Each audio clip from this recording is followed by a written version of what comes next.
سلام كما يتوعلو خبرات تغطل تفونو اير تي في نلوم ربع سرجعت حملة فرق معلتن فرنسا جالو زينا مسنادو حنا لكم قريبنا لنا مكتالكم زعدن أديب عبدي فلما رأس زينا أبزوان ماكل استهانتا 127 لقاتاتن رهتاتن أو حسنة من جمايز مسجنا بوقتو يقبر اللواء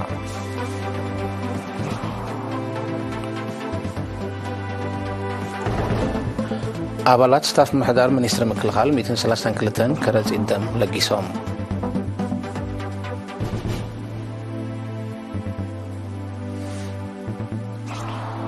أمنو زوبا قندع لعلى 300 منسيات باستفلال موياتات سلتينام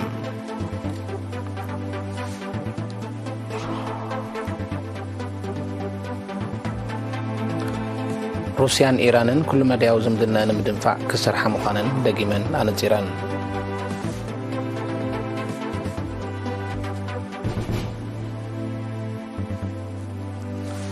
كونغون حبرات إمارات عربنا بعدنا معدنا زتوكرة سمعت كم زختمات حبيرو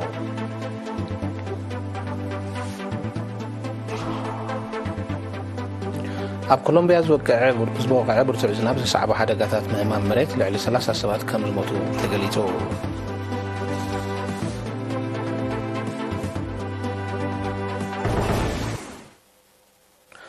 زرزر زينا أبزوام أكل سهانتا 127 ديكاتاتن رهتاتن أو حسن ستماين مسناوي لمعاتن زمسكنا بركتو يقبر خمز اللوات تقليتو وكيل رينا دانييل وولدو ملك عزبزب نزدالو تحستو فورتونا عندهم كتغربايا أبزوا مأكل أبز حلفنا ينتصنت عمتات استهانتا استفلالي عاقن زلون 85 ديقاتات زركبان 127 كزنت ماي أو حسن 6 ماي 7 تريتن حرشاو لمعاتن زمزقن أبركتو يقبر اللوام حلف جنفر حرشاو تحت أرضي إنجنير أبراهام دانييل مسيرنا أبز كايروك على محتت اتندعلي 10.5 مليون متر كيب ماي ناي محاز عاقم زلون ديقاتات مستي بسيمنتون قابيون استهانتا لعل 8 عبيت كثرتات الميران نتا أبزناب كرم تترايز مركوز زنبر حرشا نامسنا وأجباب بمغيار عمت ملو أحملتن فرتاتن بمفراي طلبات عدقاتات من ملعب أستواطوي قبر خمزة لو عقليتهم عندي كي سأل حدا ما عندك سايزخون حرشانا ناب مصون مغيارو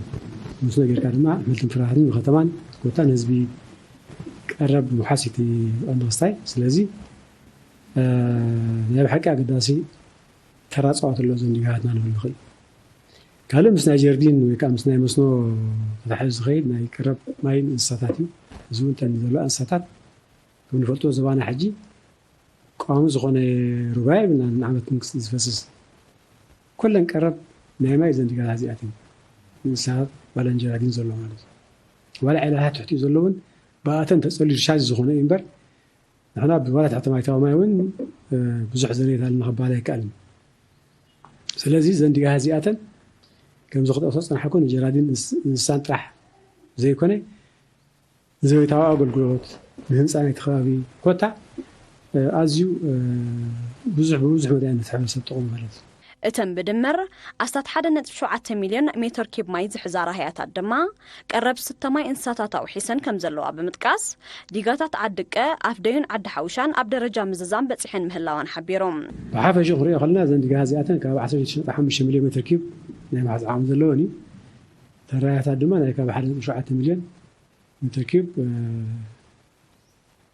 زحزان مالت بزو تحيز خيدون نتي عبيت قرارات ني مهواس قبل كونت نايكاري تحت وايت وماين محجازون كترات نسرعنا عبيت غترات بس من توب قاعدين نسرعوا زيون دارجا كباب 8 زخون اللون مالت أو زواخ 8 زخون سرحنا إذن ديقاتات نزنوح عامتات أقولقلات كهبا منتي مايكوعتاتن بمفواس كاب دبتن مكل خالن بقت ألكم سرح إنجنير أبراهام بتوسخ أرديوم أمود أتادما نبرتي نزن ديقاتات بقبوك تقوم لنن أدلا يكنكن كقبر لنن تلابيوم أبلات تحقق حلقات على الاستاف من محدار منيستر مكلخال تحسطها قراو بانك الدم بمسسان زي تكاي ووت المدحان ب10 شمون تحمله 232 كرز الدم لقيسام كاب أوهاتن هيتمدب كابتن جزاء مسفم درجة استاف محدار كاب كلتشن 10 تغلتن أب كلتا عمد كلتا جزي بسرع كل الجسوم متنحم بمتكاس أبلات هون أقداس نتلك زدن بقبو تجنزيبهم بالنقاحات يستاتفهم زلو حبيرون ኣመፃውን ምስ ሃገራዊ ባንክ ደም ብምርድዳእ ክቕፅልዎ ምዃኖም ዝሓበረ ካፕቴን ገዛኢ ካልኦት ኣህዶታት ሚኒስትሪ ምክልኻል እውን ተመሳሳሊ ስጉምታት ከም ዝወስዳ ዘለዎ እምነት ገሊጹ ልግሲ ደም ኣብ ርእስቲ ህይወት ውፅዓት ወገናት ናይ ምድሓን ዕላምኡ ኩነታት ጥዕናኻ ትፈልጠሉ ሜላ ምዃኑ እውን ድርብ ረብሓ ከም ዘለዎ ዝተቐሱ ለገስቲ ዜጋታት ብውልቅን ብትካላትን ዘካየድዎ ልግሲ ክደፍኡሉ ኣዘኻኺሮም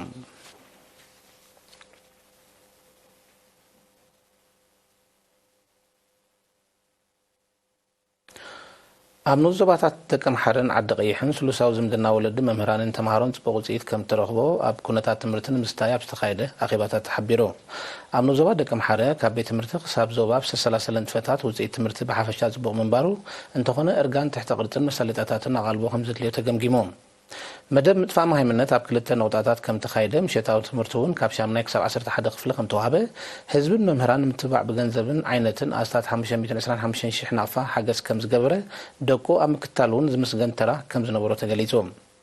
ኣብ ንዞባ ዓዲ ቀይሕ ብተመሳሳሊ ብዓመተ ትምህርቲ 2022-2023 ካብ 86.7 ሚእታዊት ዝሓለፉ ተምሃሮ እተን 52.2 ሚእታዊት ደቂ ኣንስትዮ ምዃነን ተራ ህዝቢ ኣብ ምትባዕ መምህራን ድማ ልዑል ምንባሩ ተገሊጹ ሓላፊ ቤት ጽሕፈት ትምህርቲ ኣብቲ ንዞባ መምህር በየነ ተስፋይ ኣብ ደቂ ኣንስትዮ ዝተመዝገበ ዓወት ቀጻልነት ንኽህልዎ ኣብ ምብራቕ ፀድፍ ዘለዋ ተምሃሮ ንምሕያል ብዕቱብ ክስራሕ ብምልባው ኣብዚ ዓመት እዚ ብህዝቢ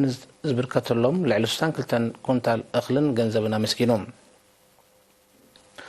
ሓላፊ ጨንፈር ሚኒስትሪ ትምህርቲ ዞባ ደቡብ መምህር ህብቲ ዝገ ኺዳንብ ክልቲኡ ርክባት ኣብ ዘስምዑ ቃል ውፅኢት ፃዕሪ መምህራን እናደመቐ ይመጽእ ከም ዘሎ ብምሕባር ብዝለዓለ ክቕፅል ኣዘኻኺሩ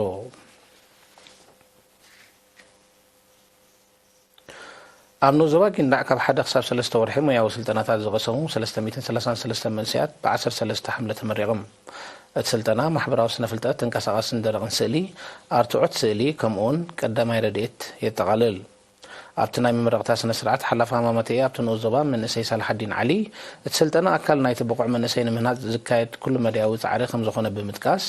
መንእሰያት ብዝቐሰሞ ሞያ ነፍሶም ለዊጦም ንኸባቢኦም ኣርኣያ ክኾኑ ተላቢዩ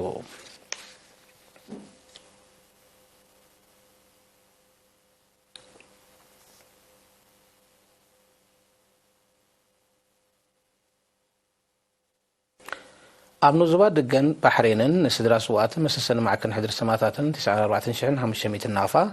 120 ኣጣልን 12,750 ሪያልን ሓገዝ ተበርኪቶም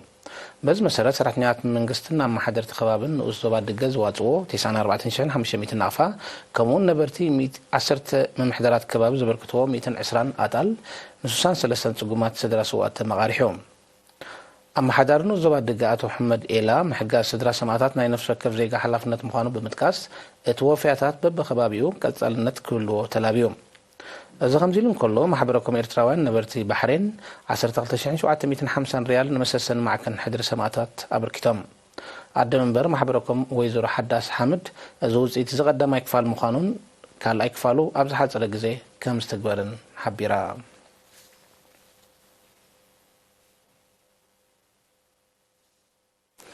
ዝኸልኩም ተዓዘብቲ ዝቕፅል ዜና ውፃኢ ደጊምና ንምክትታልኩም ብክብሪ ንዕድም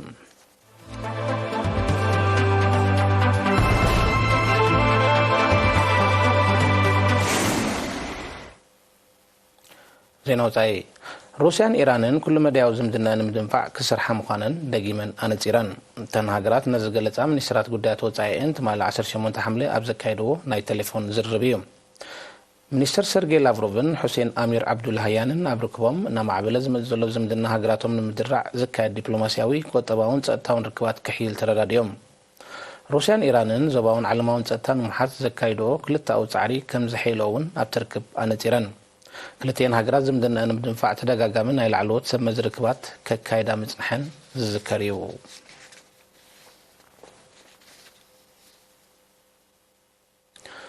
ዲሞክራሲያዊት ሪፐብሊክ ኮንጎን ሕብራት ኢማራት ዓረብን ኣብ ዕደና ማዕድና ዝተኮረ ስምዓት ከም ዝኸተማ ፕሬዚደንት ፌሊክስ ሸስኬዲ ሓቢሩ መሰረት ሓበሬታ ፕሬዚደንት ሸስኬዲ ኢማራት ኣብ ምብራቃዊ ሸነኽ ዲሞክራሲያዊት ሪፐብሊክ ኮንጎ ኣብ 4 ቦታታት ናይ ዕደና ወፍሪ ከተካይዳ እዚ ናይ ኣሳት 2 ቢልዮን ዶላር ወፍሪ ኣብ ሳልስ እዚ ኣብ መንጎ ላዕለዎት ሰብ መዚ ክልቲአን ሃገራት ኣብ ከተማ ኪንሻሳ ተኸቲሙ እቲ ወፍሪ ንዮኖት ማዕድናት ከም ዘጠቓልል እኳ እንተዘይተገልፀ ኣብ ምብርባር ቆጠባ ዲሞክራሲያዊት ሪፐብሊክ ኮንጎ እወታዊ ተራ ከም ዝህልዎ ግና ይእመት بعقول ጸጋታት ሃብታም ዝኾነ ዲሞክራሲያዊት ሪፐብሊክ ኮንጎ ብሰንኪ ጸጥታዊ ዘይምርግጋእ ክትረብሓሉ ከም ዘይጸንሐት ጸብጻባት ይረድኡ።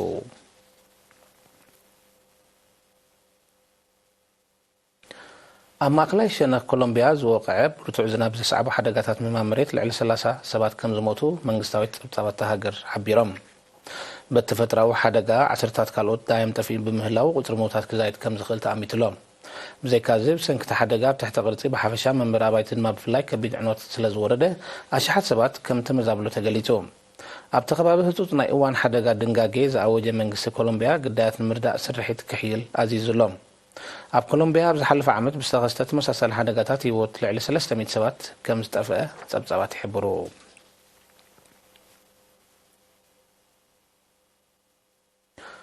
ኩናት ዩክሬን ብሰላማዊ ፖለቲካዊ መዳይ ፍታሕ ንኽረክብ ኣህጉራዊ ማሕበረሰብ ጻዕርታቱ ከሕይል ህዝባዊት ሪፐብሊክ ቻይና ብ17 ሓምለ ደጊማ ፀዊዓ። ምክትል ኣምባሳደር ቻይና ብሕቡራት ሃገራት ኣብ ኣኼባ ባይቶ ጸጥታ ዘስምዖ መደረ ዋላ እኳ ኔቶ ክብል እንተዘይጠቐሰ ኩናት ዩክሬን ብሰንኪ ዕንደራ ወታደራዊ ምስፍሕፋሕ ከም ተወልዐን ካብ ግጭትን ዘይርግኡነትን ሓሊፉ ዘምጾ ፋይዳ ከም ዘየለና ነጺሮም። እቲ ግጭት ካብ ቁፅሪ ወፃኢ ከይከውን ዝካየድ ጻዕሪ ኣህጉራዊ ማሕበረሰብ ክሕይል ዝፀውዐ መንግስቲ ቻይና ኣብ ባይታ ዘሎ ምዕበለታት ኣጉሊሕዎ ዘሎ ሓቂ እንተሎ እቲ ግጭት ብወታደራዊ መዳይ ከም ዘይፍታሕ ምንውሑ ድማ ንሕሰም በርጌስ ከም ዘጋድድ ገሊጹ። መንግስቲ ቻይና ወሲኹ እቲ ግጭት ኣብ መወዳእታ ብክልታዊ ዝርብ ጥራይ ከም ዝፍታሕን ካልእ ኣማራፂ ከም ዘየለን ብምንጻር ነዚ ኹን ንምግባር ኣህጉራዊ ማሕበረሰብ ብኣግኡ ስጉምቲ ክወስድ ፀዊዕሎም። ነቲ ግጭት መፍትሒ ተባሂሉ ዘቐርብ እማመታት ሓባራውን ኣጠቓላለን ጸጥታዊ ትሕዝቶ ክህልዎ ከም ዝግባእ እዩ መንግስቲ ህዝባዊት ሪፐብሊክ ቻይና ኣነጺሩ። ቻይና ምጅማር ናይዚ ዓመት ዘቕረበቱ 12 ነጥብታት ዝሓዘ እማመ ሰላም ደገፍ ሩስያ እኳ እንተረኸበ ዩክሬንን ብኣሜሪካ ዝምራሕ ኔቶን ግና ከም ዝነፀግኦ ይዝከር።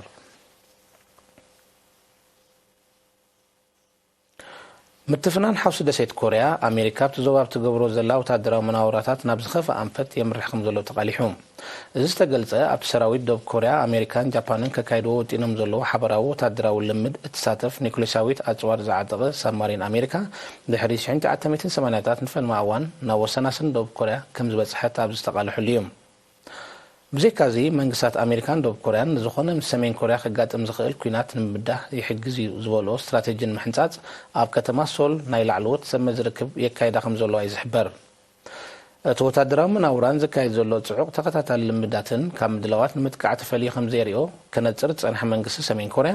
ከም መልሰ ግብሪ ፈተነታት ኒኩሌሳዊ ኣጽዋር ከም ዘካይድ እዩ ዘጠንቅቕ ዘሎ። እዛ ኣሜሪካ ብሓውሲ ደሴት ኮርያ ተካይዶ ዘላ ምንቅስቓስ ንጸጥታን ርግኣትን ናይቲ ዞባን ዞባ ኢንዶ ፓሲፊክን ረቢሽዎ ከም ዘሎ ይዝሕበር። ሩስያን ቻይናን ናብቲ ኣሜሪካን መሻርክታ ሃገራት ኤስያን ብብዝሒ ወታደራዊ መነዋውራታት ዘካይዳሉ ባሕሪ ጃፓን ሓበራዊ ወታደራዊ ልምድ ንምክያድ ውጥን ከም ዘለዎን ምሕባርን ይዝከር። እዚ ከምዚ ኢሉ እንከሎ ሰሜን ኮርያ ናብ ሎሚ 19 ሓምለ ኣብ ዘውግሐ ለይቲ 2 ናይ ሓፂር ባሊስቲክ ሚሳይል ፈተነ ከም ዘካየደት ይቃልሓሎ። ከተማ ኣቴንስ ኣብ ትርከቦ ሰፊሕ ክፋል ደቡባዊ ግሪክ ተኸሲቱ ዘሎ ሓደጋ ባርዕ መሮር ናብ ሰፊሕ ከባቢታት ብምልሓሙ ዘውረዶ ክሳራታት ዛይዱ። ኣብቲ ባርዕ ተኸሲቱሉ ዘሎ ከባቢታት ዝለዓለ ናይ ባርዕ ሓዊ መጠንቀቕታ ዝኣወጀ መንግስቲ ግሪክ ኣብ ትሕቲ ቁፅር ንምውዓሉ ዝካየድ ጻዕሪ ከሕይል ፀውዒሎ። እቲ ባርዕ ኣብ ሰዓት 70 ኪሎ ሜትር ብዝሕንበብ ብርቱዕ ደረቕ ንፋስ ተደፊኡ ህዝቢ ብዝሒ ናብ ዝርከቦ ከባቢታት ይልሕም ብምህላው ኣሽሓት ነበርቲ ወሰናስን ኣቴንስ ናብ ውሕስ ቦታ ክጉዕዙ ትእዛዝ ተመሓላሊፉሎም። ብሄሊኮፕተራትን ነፈርትን ተሰነዩ ኣህዶታት መጥፋእቲ ሓዊ ሰራዊት ፖሊስን ወለንተኛታትን ነቲ ባርዕ ኣብ ትሕቲ ቁፅር ንምውዓልን ብኣሎታ ዝተጸልዉ ኣብ ምርዳእን ሓይል ጻዕሪ የካይዱ ከም ዘለዉ ድማ ተገሊጹ። እዚ ከምዚ ኢሉ እንከሎ ኣብ ስዊዘርላንድ ንኻልኣይ መዓልቱ ካብ ቁፅሪ ወፃኢ ኮይኑ ዝርከብ ሓደጋ ባርዕ መሮር ዘውረዶ ኣከባቢያዊ ዕንወት ከም ዝወሰኸ ተቃሊሑ። እቲ ብልዑል ፍጥነት ዝለሓመ ባርዕ ብዝፈጠሮ ስግኣት ኣማይት ሰባት ናብ ውሕስ ቦታ ክጉዕዙ ከም ዘገደደ ተሓቢሩ።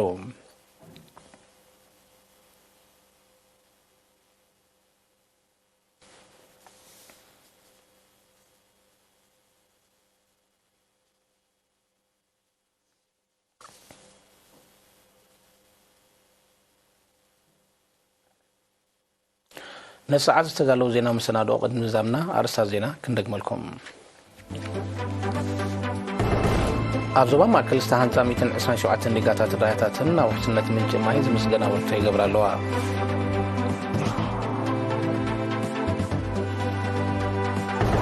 ኣባላት ስታፍ ምሕዳር ሚኒስትሪ ምክልኻል 132 ከረጢት ደም ለጊሶም።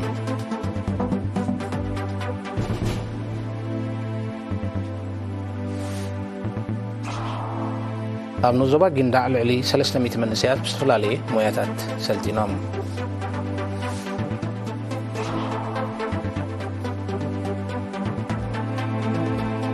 روسيان إيرانن كل ما داو زمدنا نمدنفع كسرحة مخانن لقيمان على إيران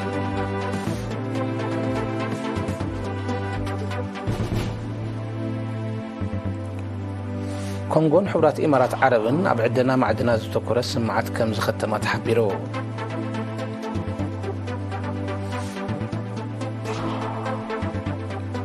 أب كولومبيا زواقع برتوع زناب زسعبو حدقاتات مهمان مريت لعلي 3 سوات كم تموتو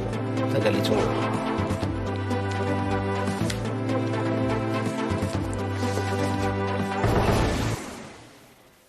بارك زغوركم تعزبتنا الساعة 6 زيناتات شنو زانا بسزازي ملو سلامك تالكم نمسكن بروح معلتي